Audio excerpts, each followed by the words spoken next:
से 5 साल पहले की यात्रा मेरी जिंदगी की कुछ ऐसी थी। मैंने इंटर करने के बाद पढ़ाई छोड़ दी थी। मैं 5 बहनों का अकेला भाई हूँ, इसलिए सबका लाडला था। माँ, पिताजी, बड़ी बहनें सब मेरे नखरे उठाया करती थी और लाड़ ही लाड़ में मैं बिगड़ने लगा। सबसे चोरी छुपे सिगरेट पीने लगा। दोस्तों के साथ बैठकर सिगरेट का धुआं उड़ाया करता था। पापा ने मुझे बहुत रोका उन दोस्तों के साथ घूमने फिरने से, लेकिन क्या जवानी थी, भला कब किसी की बात सुनता था। पापा ने मेडिकल स्टोर बना रखा था। हराने वाले दिन के साथ मैं बुराई में डूबने लगा। सिगरेट से चर्स और फिर चर्स से शराब तक की यात्रा। हर रात पापा मेरे लिए तड़पते रहते। जिस दिन पापा को हार्ट अटैक आया, मैं शराब पीकर नशे में मदहोश था। लड़खड़ाता हुआ घर पहुंचा। सब बहनें मेरी तरफ देखने लगी। मेरी आंखें लाल हो चुकी थी। मुझे जमाने का कोई होश नहीं था। चाचा और ताऊ जी भी हमारे घर ही आए हुए थे और मैं लड़खड़ाते हुए बेड पर गिर गया। चाचा ने आवाज दी, लेकिन मैं आज बिल्कुल अपने होश खो चुका था। पापा हॉस्पिटल में थे। मम्मी भी पापा के साथ ही थी। मेरी हालत देखकर बहनें भी डर गई। चाचा ने मुझे सीधा किया, ईशान बेटा, क्या हुआ तुमको? ताऊ जी ने मेरे मुंह से आने वाली बदबू को सूंघ ली थी। ताऊ जी ने कहा, कुत्ते ने शराब पी हुई है। चाचा भी हैरान थे। सब बहनें कहने लगी, हमारा भाई कभी ऐसा काम नहीं करता। लेकिन सच ये था, मैं खुद को बर्बादी के हवाले कर चुका था। पापा मौत के मुंह में थे और मैं शराब के नशे में। मुझे डॉक्टर के पास ले गए, कुछ इंजेक्शन वगैरह लगवाए। दूसरे दिन मेरी आंख खुली। मैं कमरे में पड़ा हुआ था। बाहर घर से कुछ आवाजें आ रही थी। मैं आंखें मलते हुए उठा और बाहर देखा तो मोहल्ले वाले पापा को देखने के लिए आए हुए थे। पापा को फॉलिज का अटैक हुआ था। वो अब ना चल सकते थे, ना ही उठ सकते थे। मैं खुद को कोस रहा था। मैं पापा के पास गया। पापा कुछ बोल भी तो नहीं सकते थे। पापा मेरी तरफ बेबसी से देख रहे थे। पापा के पास बैठा, उनसे कुछ बातें की, लेकिन पापा बोल नहीं सकते थे। माँ उदास बैठी हुई थी। शाम का समय हो चुका था। मुझे शराब पीने की हवस होने लगी। मैं बस अब किसी तरह बहाना बनाकर घर से बाहर जाना चाहता था। हल्का सा अंधेरा छा गया था। मैं दोस्तों के पास पहुंचा, शराब पी, रात के 12 बजे घर आया। अब हर दिन की मेरी यही रूटीन होने लगी थी। चाचा और ताऊ जी ने 1-2 बार मुझे बहुत मारा भी, लेकिन मैं अब नशा नहीं छोड़ सकता था। बेबस हो गया था। माँ ने मुझे वास्ते भी दिए, बहनों ने कस्में भी दी, लेकिन वो पल ऐसा था, मेरा शरीर मेरा नहीं रहा था। मैं खुद पर काबू नहीं कर सकता था। अब जिंदा रहने के लिए नशा करना जरूरी था। घर के हालात खराब होने लगे। आखिर चाचा ताऊ जी भी कितने दिन हमारा बोझ उठाते। मेरी मंगनी एक लड़की के साथ शराब पीने से पहले ही हो चुकी थी, जो एमए कर रही थी। उन्होंने भी मुझे शराबी कहकर रिश्ता तोड़ दिया। आखिर भला कौन सा बाप अपनी बेटी किसी शराबी को दे सकता है। मेरे पास नशे के लिए पैसे खत्म होने लगे थे। बड़ी 2 बहनें एक प्राइवेट स्कूल में टीचर की जॉब करने लगी। मेरी हालत काबिले रहम हो चुकी थी। एक दिन मैं नशे के लिए पैसे मांग रहा था, लेकिन माँ मना कर रही थी। मुझे जैसे पागलपन का दौरा पड़ने लगा था। मैंने माँ को धक्का दिया। मम्मी दरवाजे के साथ टकराई और सर फट गया। बहन ने मुझे पैसे दिए और घर से निकाल दिया। सब मुझे गालियां देते। मैं शराब पीकर कहीं भी गिर जाया करता था। मेरी माँ मुझे सहारा देकर ढूंढकर घर ले आती थी। कुछ लोगों ने कहा, इसे नशा छुड़वाने वाले हॉस्पिटल में छोड़ाओ, लेकिन माँ मुझे खुद से दूर नहीं करना चाहती थी। बहनें ही मेरा मुंह धोया करती थी, मुझे नए कपड़े पहनाया करती थी, लेकिन मैं नशे की लत में डूब चुका था। खैर, मुख्तसर ये कि बहनें माँ सब हिम्मत हार चुकी थी। पापा की बीमारी पर काफी पैसा खर्च हो रहा था। सिर्फ बहनों की टीचिंग से जो पैसे आते थे वो बहुत थोड़े थे। चाचा ताऊ जी ने हमारे घर आना भी छोड़ दिया था। मैं बेहाल रहा करता था। पापा शायद मेरे गम में आए दिन और ज्यादा बीमार होते जा रहे थे। वो बहनें जिनको पापा कभी कोई काम नहीं करने देते थे, वो आज दिन भर की थकन के लिए सिर्फ 10,000 के लिए सारा दिन स्कूल में बच्चों को पढ़ाया करती थी। किसी ने कहा, ईशान की शादी करवा दो, हो सकता है सुधर जाए। माँ और सब बहनें बोली कि हम क्यों किसी की बेटी की जिंदगी को नरक बनाए। माँ किसी भी हाल में मेरी शादी नहीं करना चाहती थी। लेकिन एक दिन एक रिश्ते करवाने वाली आई।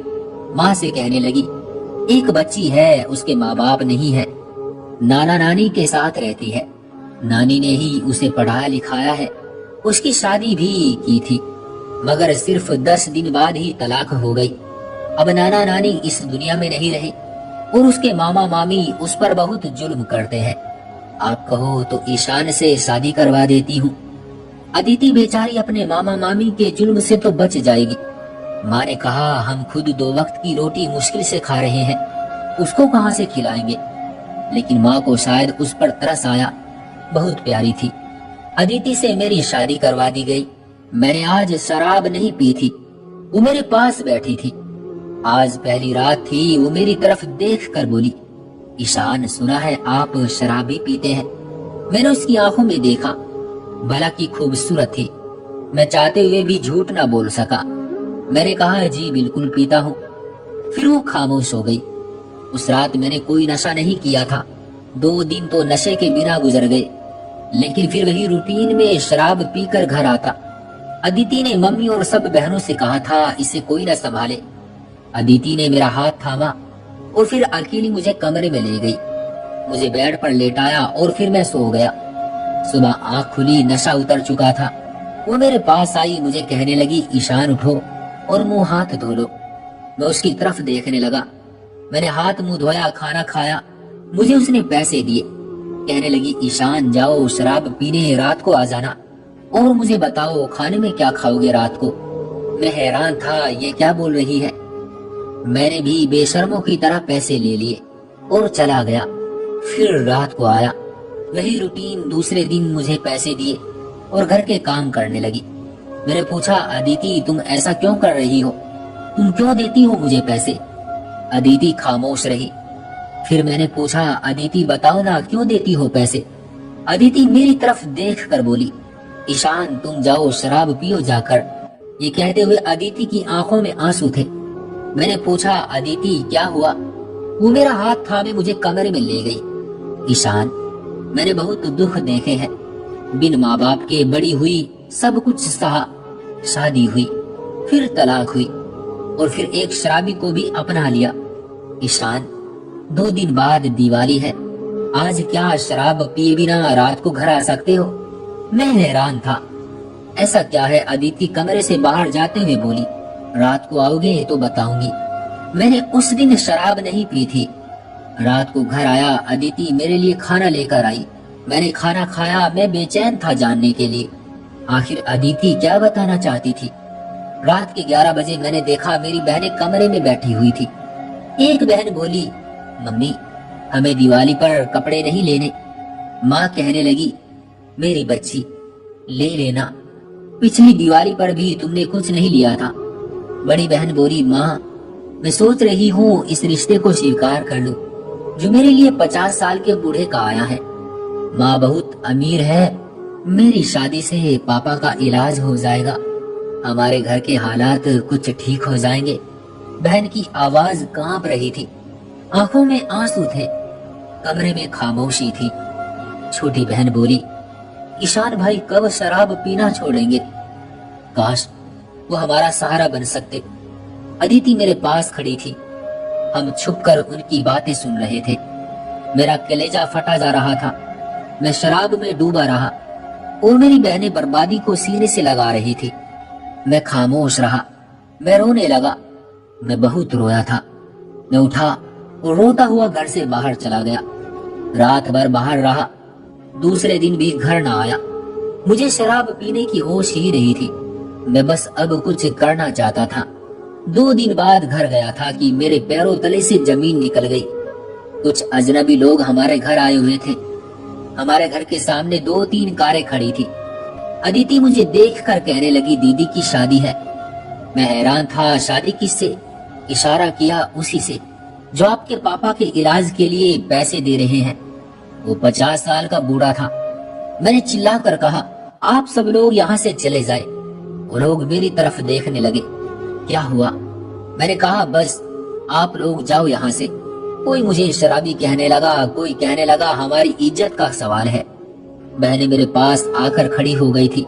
दीदी मेरी तरफ देखकर रो रही थी। मैंने उन सबको धक्के देकर घर से निकाला। मैं अपनी बहनों की तरफ देख कर बोला, मैं जिंदा हूँ अभी मेरी बहन। अपनी बहन की जिंदगी के बारे में सोच समझ कर फैसला करूंगा। दीदी मेरे सीने से लिपट गई और रोने लगी। सब बहनें बहुत रोई थी। मैंने सबके सर पर हाथ रखा और मैं भी बहुत रोया। मैंने सबसे माफी मांगी। मैंने रो रो कर ऊपर वाले से भी माफी मांगी। मैं माँ के कदमों में बैठ गया और कहने लगा, मुझे अपने सीने से लगा ले माँ।